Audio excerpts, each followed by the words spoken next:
Сәлеметсіңдер ме, балалар? Здравствуйте, ребята!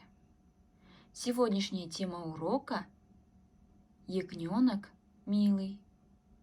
Бүгінгі сабақтың тақырыбы – қошақаным сүйкімді.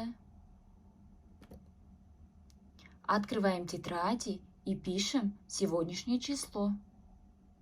Дәптерімізді ашып, бүгінгі күнді жазамыз. Наурыздың 1.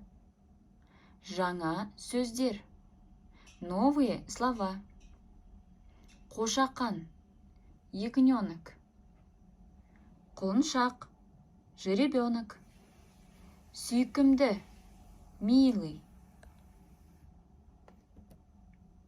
Тыңда, қайтала, оқы. Послушай, повторяй, прочитай.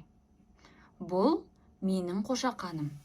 Это мой ягненок. Менің қошақаным сүйкімді. Мой ягненок милый. Құлыншақ – это жеребенок. Қошақан – это ягненок.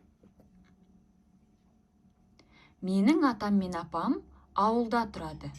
Мои дедушка и бабушка живут в деревне. Ауылда менің қошақаным, құлыншағым бар. В деревне у меня есть ягненок и жеребенок. Құлыншағымның аты Тайбурыл. Жеребенка зовут Тайбурыл. Менің қошақаным, құлыншағым сүйкімді. Мой жеребенок и ягненок милые. Теперь в тетради выполняем задание. Екінші тапсырма. Второе задание. Көп нүктенің орнына қажетті әріптерді жаз. Напиши вместо точек нужные буквы.